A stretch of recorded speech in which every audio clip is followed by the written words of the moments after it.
हमारे बहुत खेल रहे हैं शुरू से, जब से कार्यक्रम शुरू हुआ। अच्छा, मैंने पहली बार देखा है कि फादर इन लॉ यानी ससुर जी पीछे बैठे हैं और दामाद इतना खेले। मतलब अपने आप में एक अद्भुत बात है साहब, हम तो नहीं इतना खेल पाते। अभी हम अपने घर से चले तो हमारी मेहरारू ने हमसे सीधा पूछा, जा रहे हो जान? हमारी जान में जान आ गई।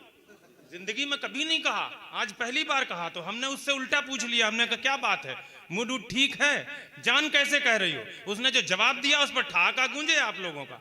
उसने कहा जान जा रहे हो। मैंने कहा जान क्यों कह रही हो? बोले जानवर लंबा पड़ता है।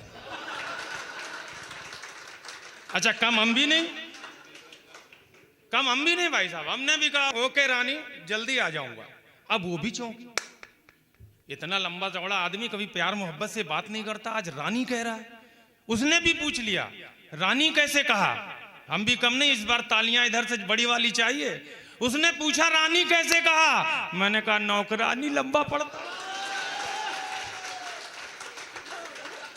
बीवी जिसको मिल जाए भाई साहब उसका जीवन धन्य। एक बार भाभी जी के लिए तालियां जोरदार। अच्छा, हम लोग हमेशा कभी भाइयों के पक्ष में नहीं रहते, भाभी हमेशा भाभियों के पक्ष में रहते हैं। अपनी जिंदगी पूरी ऐसी कट गई और कारण बताता हूँ। मुनव्वर राणा साहब देश के बड़े शायर हैं, उन्होंने बहुत अच्छी बात कही और ये सब बैठे हैं उसी क्वालिटी के लोग। एक शेर मुनव्वर राणा का मेरा मन हो गया, जब भाभी जी बैठी हैं उनको प्रणाम करते हुए सुनिएगा। मुनव्वर राणा साहब ने कहा कि न ये कमरा समझ पाता है, न ये कमरा समझ पाता है, न अंगनाई समझती है। न ये कमरा समझ पाता है, न अंगनाई समझती है, कहां देवर का दिल अटका है भौजाई समझती।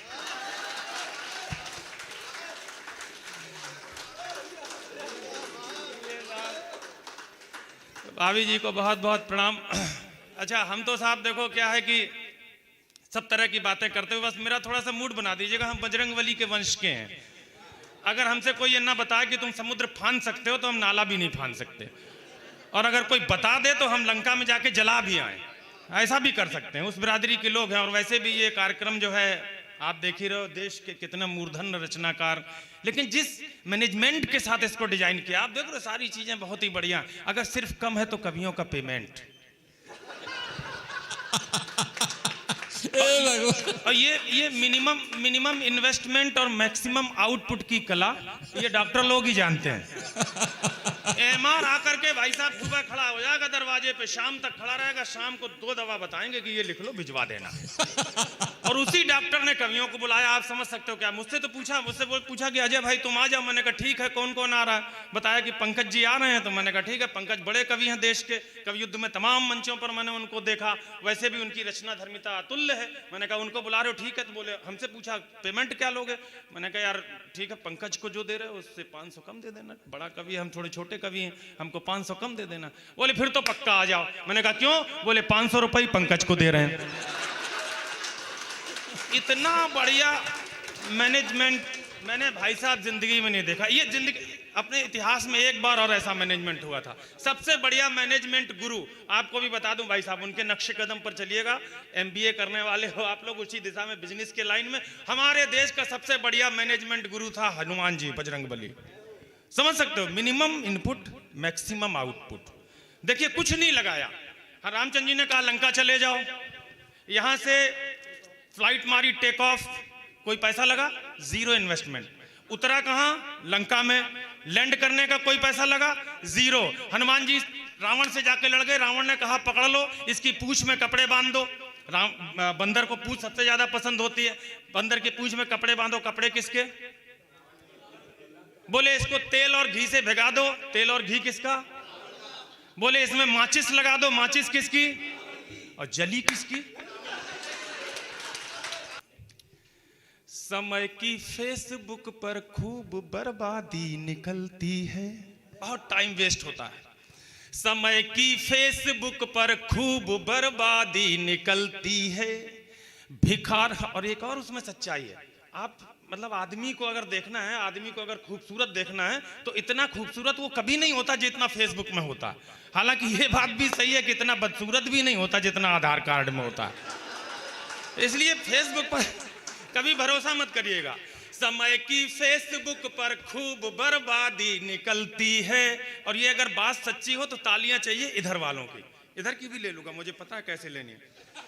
समय की फेसबुक पर खूब बर्बादी निकलती है, भिखारन भी यहां देखो तो शहजादी निकल।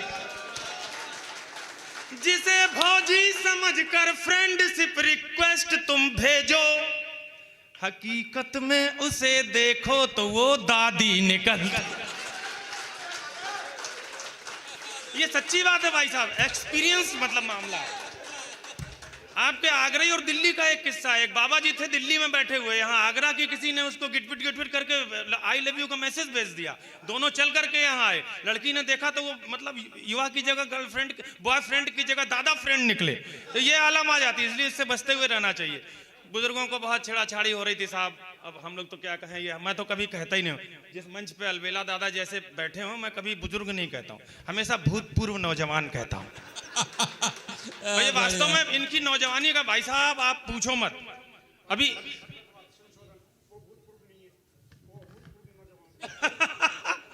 अभूतपूर्व नौजवान, और इनकी नौजवानी अभी भी कितनी अच्छी है। मैं एक किस्सा सुनाता हूँ आपको, धीरे धीरे अपने से जोड़ता हूँ। जैसा परिचय दिया, मैं निश्चित रूप से अगर आप मेरे दिल से जुड़ गए तो इस छत को फाड़ देने वाला वो सुना करके जाऊंगा, यकीन रखिए। लेकिन शुरुआत में थोड़ा मन के साथ जुड़िएगा। दादा जिस मंच पे होते हैं, मैं वहां उनको कभी भूतपूर्व नौजवान भी नहीं कहता, भैया ने संशोधन कर दिया, भूतपूर्व नौजवान कहता। अभी बीते दिनों आंटी जी की तबीयत खराब हो गई, दादा कुर्सी डाल के बगल में बैठे, बोले साहब जरा सा होश आ जाए, इनसे बातें करें। काफी देर से पंखा झल रहे थे, होश नहीं आ रहा था। तभी एक लड़का निकला स्कूटर लेकर के, घर के ठीक सामने आकर के स्कूटर खराब हो गया, स्टार्ट नहीं हुआ। लड़के ने काफी किकें मारी, स्कूटर स्टार्ट नहीं हुआ। लड़के ने थोड़ा सा झुकाया, 45 डिग्री सीधा खड़ा किया, किक मारा, स्कूटर गर्र से स्टार्ट हो गया। दादा हमारे को कुछ आइडिया आया, दौड़ते हुए गए, भाग के बोले लल्ला तुम्हारी मशीन अबे तो स्टार्ट नहीं है रही थी, अचानक कैसे स्टार्ट हो गई? बोले दादा मशीन पुरानी हो, पेट्रोल नहीं पहुंचता है, कायदे से पेट्रोल पहुंच जाए पुरानी मशीन स्टार्ट हो जाती। दादा को नया आइडिया आया, बोले लल्ला 10 ml पेट्रोल मऊ को दो। दादा 10 ml पेट्रोल निकलवा के नई सिरिंज में भर के बैठ गए। अब जैसे ये बोले अलबेली पलटेगी लगाऊंगा, दादा काफी देर बैठे रहे, अलबेली पलटी, दादा ने पेट्रोल से भरी सिरिंज ठस, और नसों में जैसे ही पेट्रोल गया, बुढ़िया खाट पर खड़ी हो गई, कभी गर्र इधर जाए कभी गर्र इधर जाए। अलबेला ने छाती पीट कर बोला मशीन पुरानी जरूर है लेकिन एवरेज आज भी अच्छा देती है।